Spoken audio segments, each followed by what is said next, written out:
This is the Business Storytelling Show, a top global marketing podcast listened to in more than 100 countries, live streamed on social media, and broadcast on DBTV. Christoph Trapp chats with industry leaders to help your company tell better business stories. Here's today's episode.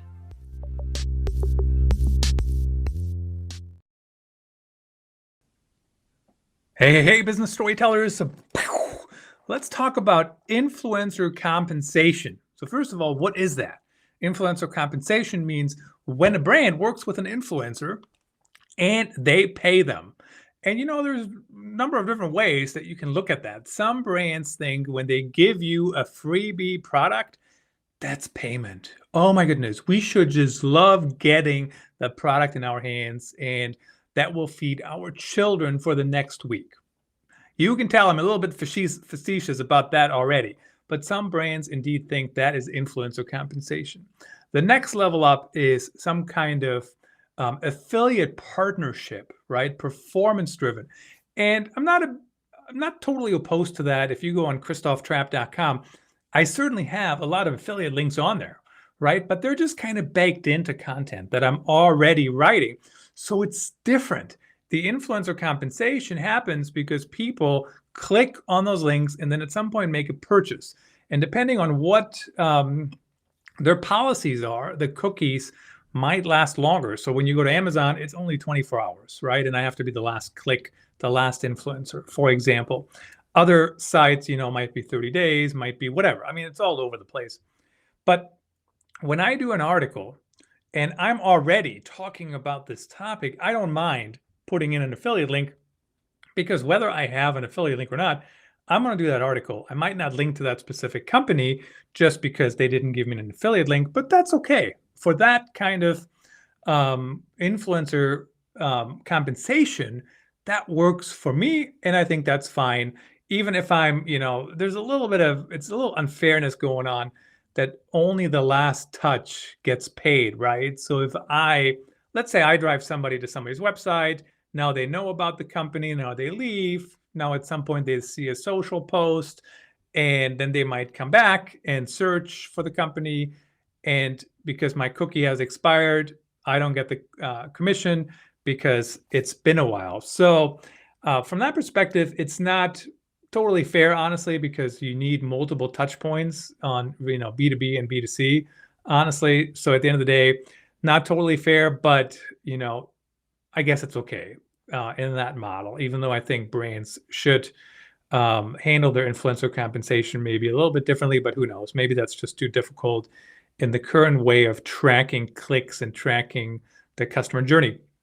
Then we also have influencer compensation that comes back to flat fees. So for example, when somebody comes on the podcast, the compensation for me as if they're a sponsored guest, and there's plenty of not sponsored guests, editorial guests that come on that I invite on and they don't have to pay.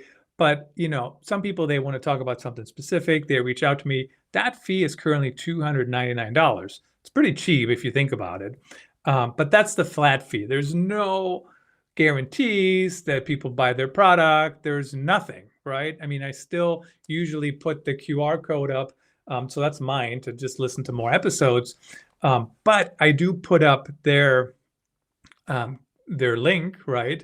Their affiliate link. So I get to make a little bit more if people click. And sometimes if they really feel strongly about it, I might not do that. But overall, the compensation is a flat fee. So a lot of times that's also what I do when brands out of the blue reach out to me. I don't know them. I don't know whether they're a good brand or a bad brand. And you know what? I need to be paid for my time, right? So there is a fee for my time. And then if we want to do a performance model, I also do, let's do an affiliate link. But I can't just be paid with affiliate links because guess what? It's just, I don't have an unlimited amount of time. So let's say I get a couple dozen outreaches from brands. Some want to pay you in free product, some want to do commission only. But in that model, when people reach out, I will only work with them if they value my time, just like I should value their time. The rates are not super high in my opinion, but it's just something to keep in mind. It is important to think about that. So let's talk about how to influencers set their rates. Analytica actually had a good report out. I think it's probably been a couple years by now, and they talk about the rates that most influencers set. I thought mine are pretty low in comparison. It's all over the place. It depends sometimes on following. It depends on reach. How many people do we expect to listen to the content, to look at the content? All those different things come into play. Again, I think you have to value people's time, right? I can't volunteer my time for all these brands that just reach out. And I think most influencers probably feel the same way, or they should. Certainly some people probably do free work, but at the end of the day, you're not going to make any money that way. When I say it depends on following, some of the networks, like, it doesn't matter how much people follow you. I mean, it goes up, but like on TikTok, I mean, I see people all the time where I see their content, but I don't follow them, but I like them, right? And I've never clicked the follow button, so the algorithm still serves them to me. So it's kind of a mixed bag. Sometimes if you know how to play the algorithm, how to get in front of people, you may not even need a huge following because you have a huge reach one way or another. Also consider what are the different channels that the influencer can actually reach people on their website. Is it worthwhile for an article? I'll give you an example. So if you pay $300 to come on my podcast, what I typically do is I take that content and I turn it into an article. So now you get a link back from my website. So that's useful too, right? I mean, in the olden days, you wouldn't be able to get somebody to write an article for $300 on its own, quite frankly. And now I do that. What I actually do is I take the podcast episode, put it into Otter. I'm going to do that with this episode. And then I also take the transcript and put it into Claude AI. And I have Claude AI write me a quick article on what we talked about. That article needs a lot of editing typically, but for the most part, it's a good start, and it's way quicker than me manually writing everything. So it's just something to think about.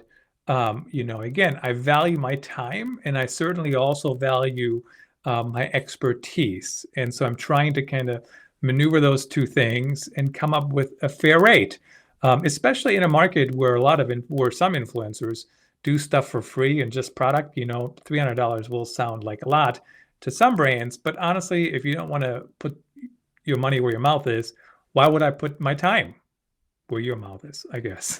I don't know if that's the right way to put that, but you know what I'm saying. Also, we need to think about,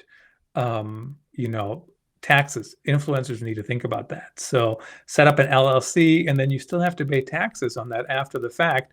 So, if you just do everything for free at some point, it just does not make sense. So certainly there's other ways for influencers to get paid. Brand deals is just one. You also have like revenue on the different networks. And then TikTok, Instagram even, there was a time when my daughter and I got hundreds of dollars every month for our Instagram Reels, which was kind of interesting. That has gone down currently, but it goes up and down, right? Amazon influencer commissions, they've been really great to me over the years. They've also gone down a little bit right this second, but it is overall, there's all these different revenue streams. So, but particularly if you're a brand, you're reaching out to influencers, you should expect to pay, and you should expect for them,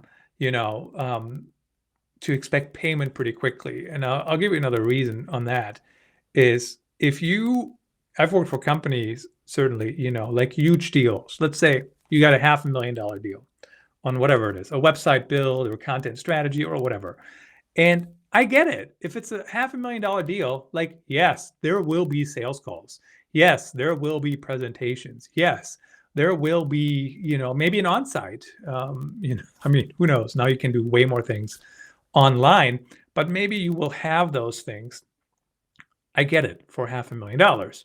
But if the deal is $300, we're not going to be doing a, 10 ring circus or whatever, we're not going to jump through 12 hoops. There was a company reached out to me and they were like, oh, do you do this? Yep. Okay, we want to do this. Okay, sounds good. We're going to be paying this. Okay, sounds good. Here's how you pay. And I just sent them a paypal.me link to do that. So you can set that up. paypal.me/ctrap/ the number. So if it's $99 or $2.99 or whatever, you just put the number.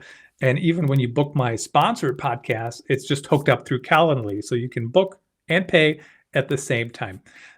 So there we go. That works pretty easily. And then this one company came back and says, oh, we have to talk about it as a team. And I'm like, then talk about it as a team before you tell me we're good to go, right? Like, what's the problem? Like, you want to work with somebody or you don't want to work with somebody. So make it easy on everybody involved. Make it profitable as much as you can to everybody involved. And, like, think of influencers as a partner, as a collaborator. A lot of companies do say that, oh, we want to have an ongoing collaboration. And I've seen that happen with companies that pay from out of the gate, from the get-go.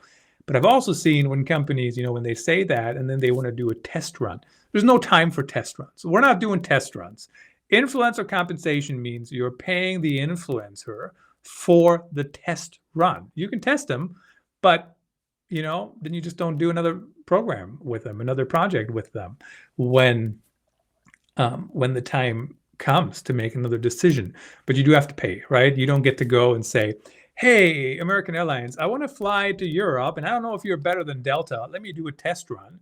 And if I like your business class better than Delta's, then I will pay you the next time.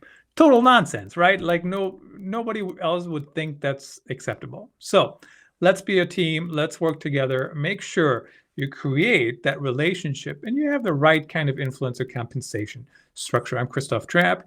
Let's move forward together. Let's be partners. Christoph Trapp is out. Thanks for tuning in. Please rate and review the Business Storytelling Show on your favorite podcast platform and subscribe so you don't miss the next episode. See you then.